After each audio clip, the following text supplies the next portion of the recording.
నమస్కారం. ఈరోజు మనము doctor B R Ambedkar open university department of Telugu doctor Shankar Ananta assistant professor. ఈరోజు మనము సాహిత్య చరిత్రలోని కావ్యయుగము అంటే ఏంటో తెలుసుకుందాం.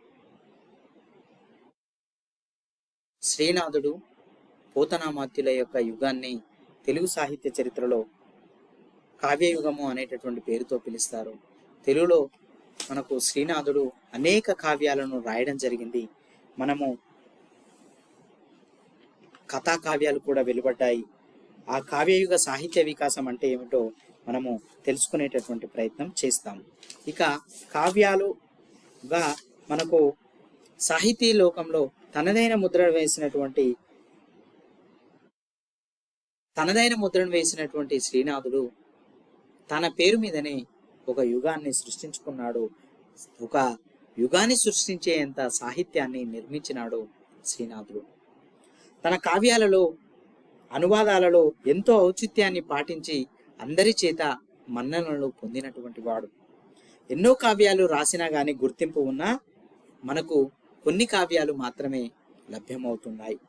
క్రీడాభిరామ కర్తృత్వము ఇప్పటికీ మనకు వివాదాస్పదంగానే ఉంది. ఎన్నో రచనలను చేసినటువంటి శ్రీనాథుడు ఎందరో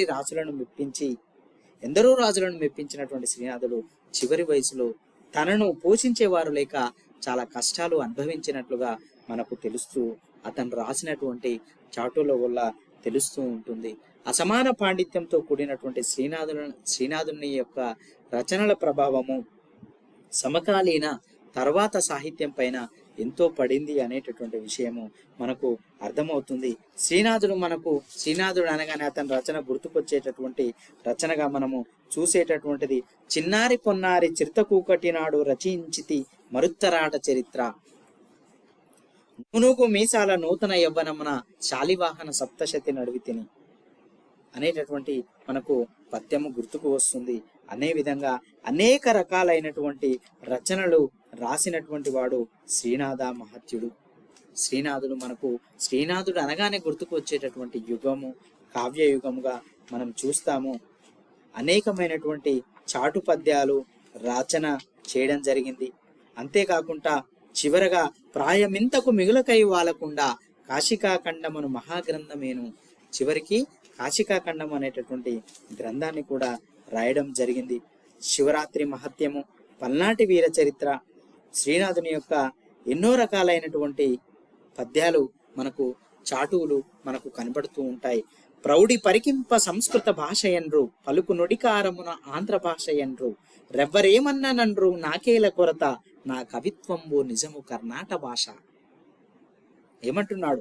ప్రౌఢి పరికింప సంస్కృత భాష ఎన్రు, పలుకు నుడికారమున ఆంధ్ర భాష ఎన్రు, రెవ్వరేమన్ననన్రు నాకేల కొరత, నా కవిత్వంబు నిజము కర్ణాట భాష. అంటే సంస్కృత పౌడి తెలుగు నుడికారము కలిసి ఉభయవాక్ ప్రౌఢి అవుతుంది. ఇది కర్ణపేయమైనటువంటి భాష అని, ఆంతర్యము తన కవిత్వములు ప్రౌఢ సాహిత్యములని పేర్కొన్నటువంటి కవి శ్రీనాథుడు. ఇక మనకు ఇది శ్రీనాథుడికి సంబంధించినటువంటి విషయం. ఇక తెలుగులో మనకు అనేక రకాలైనటువంటి కథాకావ్యాలు వచ్చినాయి. కథాకావ్యాలకు ఒక ప్రత్యేకమైనటువంటి ప్రక్రియ ఉంది. అంతేకాకుండా మనకు ఈ కథాకావ్య ప్రక్రియ అనగానే మనకు గుర్తించుకు ఉండేటటువంటిది ఈ కావ్యాలలో కథ ప్రధానంగా ఉంటుంది. కథాకావ్యాలలో పరస్పర సంబంధం లేని కథలను ఒక పద్ధతిలో అవలంబించి, ఒక పద్ధతిలో అనుసంధించి ఒక పుష్పగుచ్చం వలె అందించడము.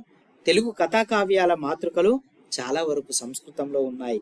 ఈ కథాకావ్యాలు కథాకథన చమత్కారంతో రచించబడ్డాయి. ఈ కథాకావ్యాలలో సమకాలీనమైనటువంటి సాంఘిక పరిస్థితులు, ఆచారాలు, మత వ్యవహారాలు, ఇతర విషయాలు అనేటటువంటివి అక్కడక్కడ ప్రస్తావనకు వచ్చాయి. తెలుగులో వచ్చినటువంటి మొట్టమొదటి కథాకావ్యము కేతన రాసినటువంటి దశకుమార చరిత్రగా మనం చూస్తాము.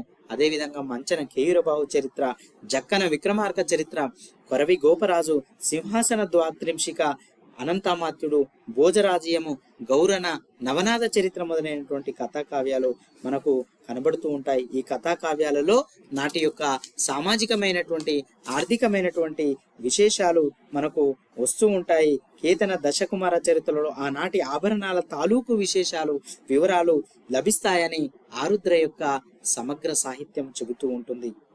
ఆ ఆభరణాలు అనేటటువంటివి అన్నీ కూడా మనకు కేతన యొక్క దశకుమార చరిత్రలో ఉంటాయని సమగ్రాంధ్ర ఆరుద్ర గారి యొక్క సమగ్రాంధ్ర సాహిత్యంలో మనకు తెలుస్తూ ఉంటుంది. ఇక కథాకావ్యాల యొక్క ప్రభావాలలో వస్తువును ఎంపిక చేసుకోవడంలో కూడా కవులు చక్కని ప్రజ్ఞను ప్రదర్శిస్తారు. తెలుగులో వెలువడినటువంటి ఈ కథాకావ్యాలలో వైవిధ్యము ఉంటుంది.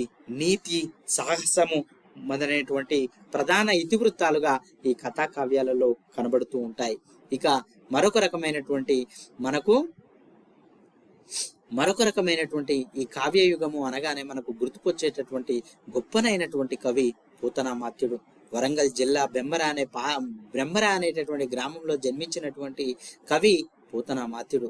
పోతన భాగవతము, వీరభద్ర విజయము, భోగిని దండకము మొదలైనటువంటి విశేషమైనటువంటి రచనలు చేసినటువంటి కవి.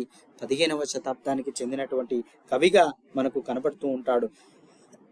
అదేవిధంగా భారత భాగవత రామాయణములు భారత జీవన సంస్కృతికి జీవధాతువులుగా ఏ విధంగా కనపడతాయో శ్రీమద్ భాగవతము కూడా తెలుగు వారి నోముల పంట. తాను శ్రీ కైవల్య పదంబు చేరుటకు మనలను చేర్చుటకు భాగవతాఖ్య కల్పతరువును తెలుగు నేలపైకి తెచ్చినటువంటి మహనీయుడు పోతనామాత్యుడు. పోతన యొక్క శ్రీమద్ భాగవతము అనేటటువంటిది మనం చేస్తున్నటువంటి పనులలో భాగస్వాములను చేయడం అంటే వాటి వల్ల కలిగేటటువంటి కీర్తి, ఆర్థిక ప్రయోజనాలను వారికి ధారపోస్తాయి అనేటటువంటి మాట అర్థమవుతుంది. పోతన తన జీవితం ద్వారా మనకు విశేషమైనటువంటి ఒక సందేశాన్ని ప్రతిపాదించడం జరుగుతూ ఉంటుంది.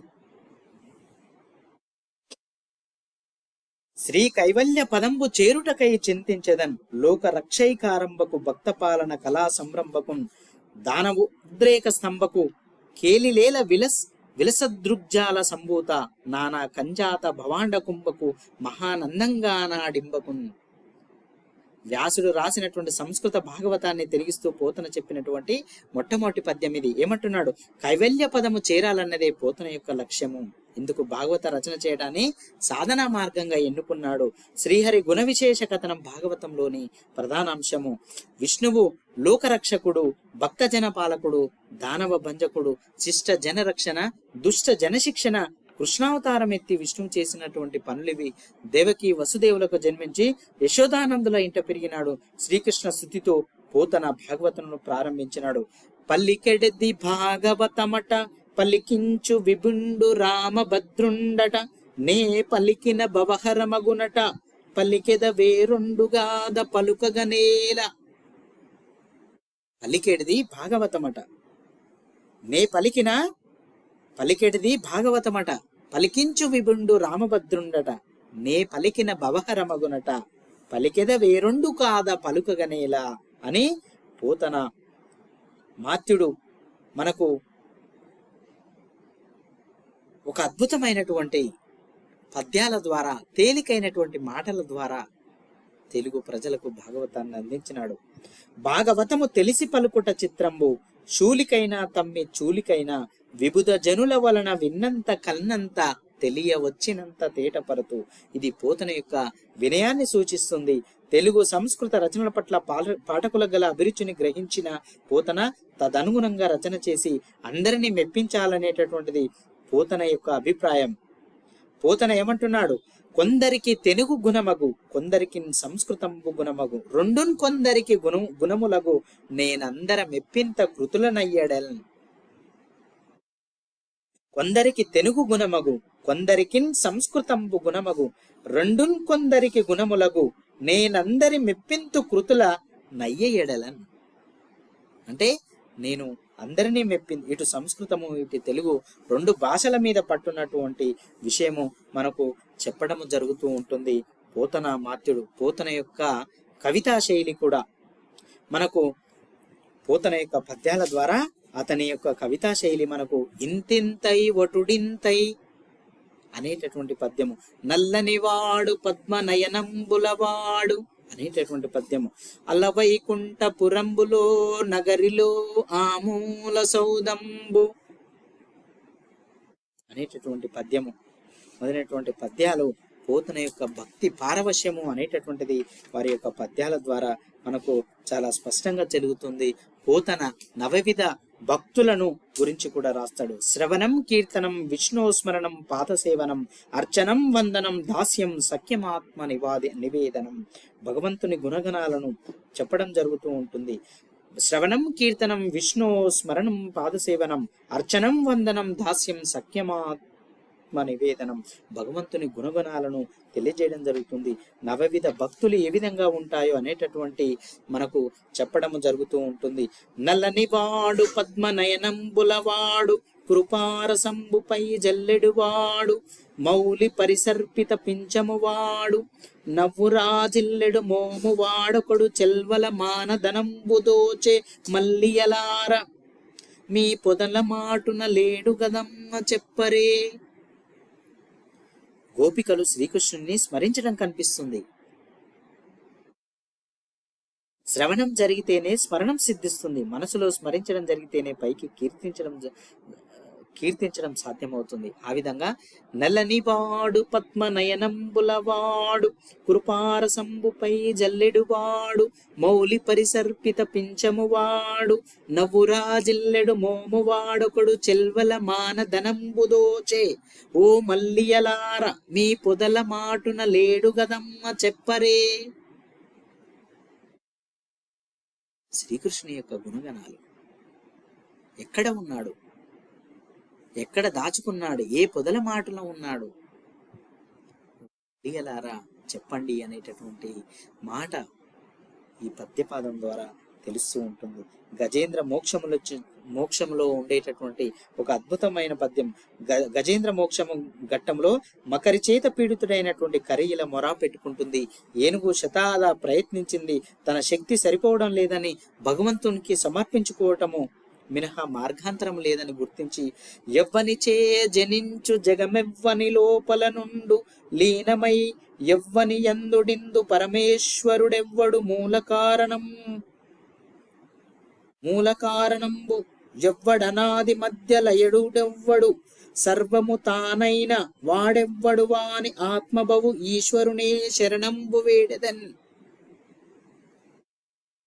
ఎవ్వనిచే జనించు జగమెవ్వని లోపల నుండు లీలమై ఎవ్వని యందుడిందు పరమేశ్వరుడెవ్వడు మూల కారణంబు ఎవ్వడనాది మధ్యలయుడెవ్వడు సర్వము తానైన వాడెవ్వడు వాని ఆత్మభవు ఈశ్వరునే శరణంబు వేడదన్ అని చెప్పడం జరుగుతుంది. అంటే సృష్టి స్థితి లయలకు మూలన కారణమైనటువంటి ఆ లోకాతీత శక్తిని ముక్త సంగులైనటువంటి మునులు ఈ పరంజ్యోతిని గజేంద్రుణ్ణి శరణాగతిని చెందించేటటువంటి సందర్భంలో వ్రాసినటువంటి పద్యముగా మనకు కనబడుతూ ఉంటుంది.